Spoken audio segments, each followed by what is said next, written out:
E te pergunto, o Enderson tem uma intenção de mesclar time, há muitos jogos pela frente, são 3 competições. Você acha que a tua oportunidade está começando a surgir a partir de agora, de você jogar, começar uma partida, já diante do Caucaia, se possível, amanhã? O que eu venho buscando, né, é justamente isso, me preparar, né, para poder estar à disposição para a hora que aparecer a oportunidade, a gente poder desempenhar o nosso melhor, justamente por saber que são 3 competições aí, muitos jogos na sequência, né, jogo atrás de jogo, viagem, e a gente precisa estar preparado em relação a nível de jogo, lógico, né, que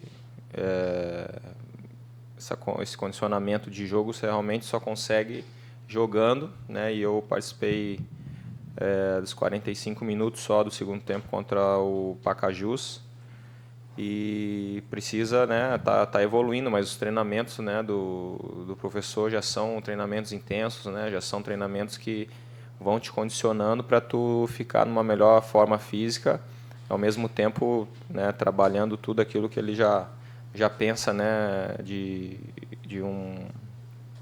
uma identidade de jogo, né. Então ele já vai colocando e tu vai aprimorando em todas essas valências aí para estar pronto o mais rápido possível, né? Ricardinho, bom dia. Bom dia. Eu queria que você falasse, por favor, dessa classificação do Ceará na Copa do Brasil. Você que é um jogador experiente, tem outros jogadores experientes, e ela, realmente, o fundamental de tudo foi a experiência do goleiro do Ceará, o Fernando Praz. Como é bom também ter, claro que tem que mesclar jogadores novos e experientes. Conta aí a experiência sua, do Fernando, de outros jogadores, e fala sobre a classificação do Ceará na Copa do Brasil. Importantíssimo, né? Passarmos de fase, a gente sabia, né, e sabe que essas 2 primeiras fases, né, são muito traiçoeiras, né, um jogo só, e a gente precisa exatamente disso, né, de toda a experiência, o amadurecimento de cada atleta nesse sentido, né, porque é uma decisão realmente, é aquele jogo, são aqueles 90 minutos ali para poder decidir, né. Então, o teu mental é muito importante e o time soube, né, mesmo depois de uma situação contrária, né, com 1 a menos, permanecer firme fazendo o jogo e poder levar para os pênaltis e conseguir classificar, né. O Praz pegou um pênalti no jogo, né, é um cara que dispensa, né, comentários da sua carreira vencedora, né, um cara que agrega muito, né, não somente com as suas palavras, mas com as suas atitudes, né, um cara que está sempre trabalhando forte, está aí se dedicando, né. Então a gente pega, lógico, como exemplo, e muito importante, né. Feliz por essa classificação, por a gente ter dado mais um passo na Copa do Brasil, é um campeonato que a gente almeja, né, chegar o mais longe possível, e a gente sabia que precisaria, né, passar por esses 2 jogos que são traiçoeiros, né, dentro da competição, por ser um jogo só e empate pênalti, né, o primeiro empate nos dava a classificação, mas esse segundo não. Então temos sim que celebrar e, lógico, sempre tirando o aprendizado, né, de cada jogo aí. Bom dia, Ricardinho, tudo bem? Prazer, eu Viana, da Rádio Clube. Ricardinho, desde que você chegou aqui em 2013, você tem uma característica especial, que é o chute de fora da área, a cobrança de falta. E em 2017, 2018, 2019, você praticamente não marcou gol de falta nessa sua segunda passagem pelo Ceará. Fazendo uma autoanálise, o que você acha que está faltando para voltar a marcar aqueles gols de falta? Eu lembro muito bem, inclusive, de um jogo emblemático contra o Mojimirim, mesmo com a derrota, você marcou 2 vezes naquela partida, um de falta e outro de longe. E o que está faltando para o Ricardinho voltar a acertar essas pancadas? É o do primeiro turno, né? Não, realmente tenho me cobrado bastante, assim, principalmente do ano passado para cá, eu comecei a treinar muito mais, né? Consegui treinar muito mais em relação à falta, né? E o ano passado a gente mandou fazer, né, O Marcelo Segurado, na época, mandou fazer uma barreira mais alta, né? E nós vínhamos treinando muito bem. Teve algumas faltas que, assim, que aconteceu, mas uma realmente que foi da onde que eu estava treinando mais, né? Que foi contra o Vasco, se eu não me engano. E aqui em casa, que eu bati no contrapé do goleiro, que seria gol, e por um triz ali, né, tocou na barreira e saiu.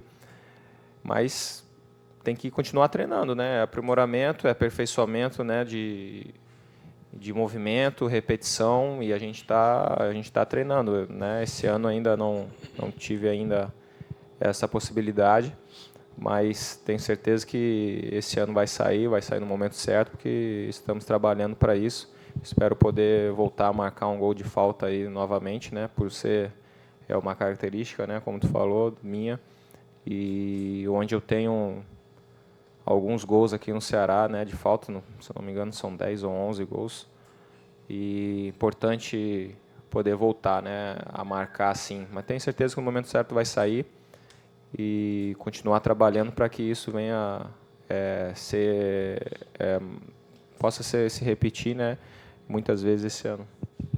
Opa, Ricardinho. Bom dia aqui, ó, à esquerda. Bom dia. Tudo bem? Você é um dos jogadores que já estavam aqui no ano passado com o Enderson, né? Que ele passou muitas rodadas aqui do Campeonato Brasileiro, então os jogadores já estavam assimilados com a filosofia de trabalho dele, né? Aí ele sai, volta esse ano, tem mais ou menos 1,5 semanas, 2 semanas quase de trabalho, 2 viagens, né? Sem tempo de treinar praticamente, com todo o grupo. Treina a maioria do tempo com um grupo seleto de jogadores, o grupo que viaja, não viaja todo mundo. E aí chega um ponto que os jogadores já vão com o tempo já assimilando aos poucos o trabalho dele, né? Os novos, no caso. Mas você, como os outros jogadores que já estavam aqui no ano passado, podem assimilar até mais rápido, porque é natural, né? Vocês já conhecem um dia desse, praticamente, que ele estava aqui. Quero saber de você, vocês que já estavam aqui, de alguma forma ajudam nesse tempo sem treinar, né? Não tem tempo de treinar para todo mundo. Vocês, de alguma forma, ajudam esses jogadores que não estavam aqui, que precisam aprender o processo do zero, conversando, como ele fala, que agora é só na base da conversa. Existe uma ajuda de vocês para esses jogadores? Logo quando a gente ficou sabendo, né, que seria o Enderson, tu já começa a conversar, né, com o pessoal, falando a maneira como ele gosta do time, aquilo que ele busca, né, de um time de futebol. E ele por si só também numa primeira conversa lá em Belém, né, ele já deu uma aula de treinamento somente conversando, e muitos atletas já assimilaram muita coisa numa simples conversa, né? Justamente porque ele sabe passar claramente para o atleta aquilo que ele deseja como time. É lógico que precisa muito de repetições, né? Muitos detalhes, né, que ele cobra que fazem muita diferença, que são muito importantes, né? No dia a dia para um jogo também, e precisa ser repetido, precisa ser estimulado, né, pelo treinador com os atletas, para que possa ser algo natural, né? E é lógico que isso aí demora um tempinho, mas a assimilação daquilo que ele pretende, né, como um time, todos já começam a pegar, porque ele expressa muito bem isso, né, e faz o time entender, né? Ricardinho, o Ceará enfrenta o Caucaia. No Campeonato Cearense, o Ceará só jogou 2 partidas, né? E a maioria dos outros clubes teve a condição de jogar mais partidas. Mas, mesmo assim, o Ceará está lá em quarto, o Caucaia está lá em último, né? É o último colocado. A gente sabe que esse tipo de jogo, muitas vezes, gera surpresa, né? Mesmo assim, tem que ter aquela condição de entender, perceber o adversário, observar, para buscar a vitória. E aí eu lembro do jogo contra o Pacajus, também um adversário que a gente olha tecnicamente fraco, mas acabou sendo um jogo tão maluco. O Ceará venceu por 1-0, mas não jogou uma partida brilhante, né? O que o Ceará tem que fazer com o Caucaia, por exemplo, para que não corra os riscos que correu contra o Pacajus, um adversário talvez do mesmo naipe técnico, e que vença com uma certa tranquilidade, já que vocês precisam dos pontos para as semifinais, e acho que o objetivo do Ceará é terminar nas 2 primeiras colocações, tem as vantagens aí nas fases semifinais da competição. Com certeza é importante todos saberem, né, quem que nós vamos enfrentar, né, os atletas que lá estão, as suas qualidades, suas características, né, a maneira como eles vêm jogando na competição.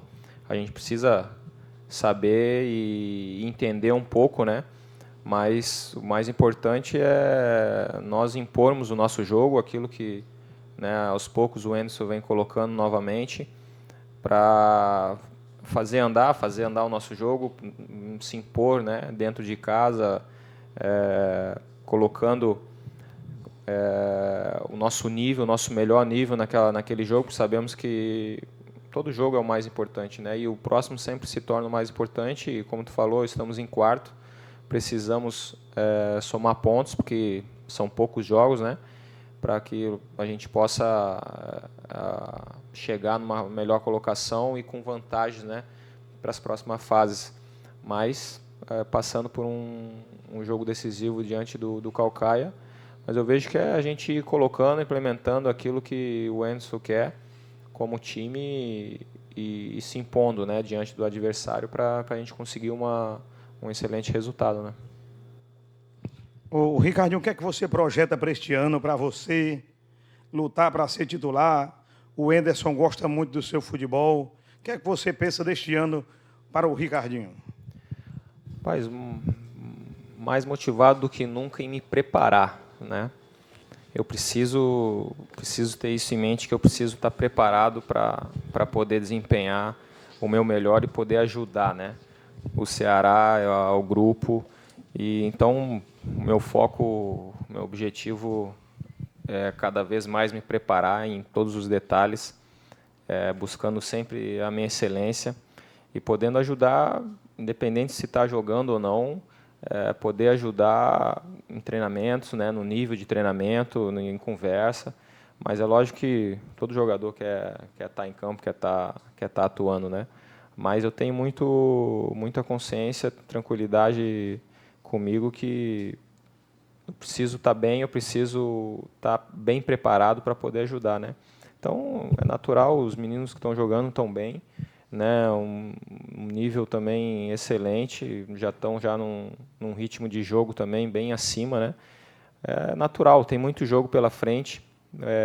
Nosso grupo é um grupo 36 atletas, se eu não me engano, né? Muita gente fica de fora, mas o mais importante é isso, todo mundo ter essa consciência de estar se preparando, de estar forte, né? Porque jogos e oportunidades vão aparecer e a gente precisa estar preparado para corresponder ao nível, né, que exige estar jogando aqui no Ceará, né? Ricardinho, você, por ser um dos jogadores que estão há mais tempo no atual elenco do Ceará, desde 2013, já vai para a sua 7ª temporada em 2020, né? E com esse momento que ainda tem pressão por parte da torcida, os resultados acabam que estão vindo, mas ainda não com aquele futebol esperado. Você, pela sua experiência, pelo número de jogos que você tem com a camisa do Ceará, você se vê na condição de cobrar um pouco mais dos atletas que não estão rendendo, fazendo uma espécie de segundo técnico? Você se vê com essa responsabilidade, Ricardinho? A gente tem, e isso se deve a todos, né, dentro do grupo, uma responsabilidade de estar cuidando do companheiro, de estar exigindo, né, que ele faça o seu melhor para poder desempenhar o seu melhor dentro de campo. Isso a gente não pode ter milindre nenhum em relação a jogadores, a grupo, de tu colocar ou de tu fazer uma cobrança, né, porque é um grupo, é um esporte coletivo, né, e você precisa do melhor do seu companheiro, né. Não posso desempenhar somente 50%, 70%, 80%, 90% do meu trabalho. Eu preciso buscar 100%, 110%, 120% para poder estar ajudando, né, coletivamente, né. Naturalmente, eu vou estar me ajudando individualmente. Então, a gente precisa ter essa consciência, né, essa conscientização que faz parte, e nós precisamos nos cobrar um ao outro em relação a nível de jogo, a entender o processo, a entender a forma de jogar, e isso cabe a cada um, né? Não somente os mais experientes ou quem está mais tempo no clube, né?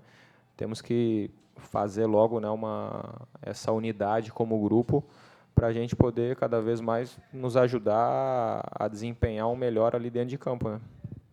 Pô, Ricardinho, o Danilo te perguntou há pouco o que o Ceará pode fazer até para não ter um jogo contra o Caucaia, como foi parecido contra o Pacajus, mas eu quero saber de você, e você até chegou a falar, né, que tem que conhecer o adversário, até por propósito de estratégia mesmo, mas o que dá para falar desse Caucaia, o adversário do Ceará amanhã, né? Vocês já tiveram tempo de estudar, o Anderson já passou alguma coisa para vocês, nem que seja na conversa ali, na viagem mesmo, teve alguma... O que você pode falar do Caucaia, adversário do Ceará amanhã pelo Cearense? A gente ainda não viu ainda, né? Eu sei e acompanho, né, alguns na rede social e, né, o Jackson Calcaia, que jogou aqui com nós, né, que está lá, que se eu não me engano é o capitão do time. Tem o Túlio também, que passou por aqui, né, o zagueiro. Mais alguns jogadores conhecidos aqui no estado, né, que estão acostumados a jogar. Então, é um time também que vem crescendo, né? O próprio Ciel estava por ali um tempo atrás e vem conquistando alguns excelentes resultados, né, de acesso, acho que da Copa, né, foram campeões, né, da Copa do ano Fares Lopes, né. Então é um time que precisa ser respeitado, com certeza, com jogadores lá profissionais que buscam seu espaço, que buscam o seu melhor dentro da competição, dentro para um clube. A gente precisa ter isso em mente, né? Mas mais tecnicamente, mais detalhadamente sobre o Caucaia, a gente ainda não visualizou ainda. Valeu, Ricardo. Obrigado. Beleza?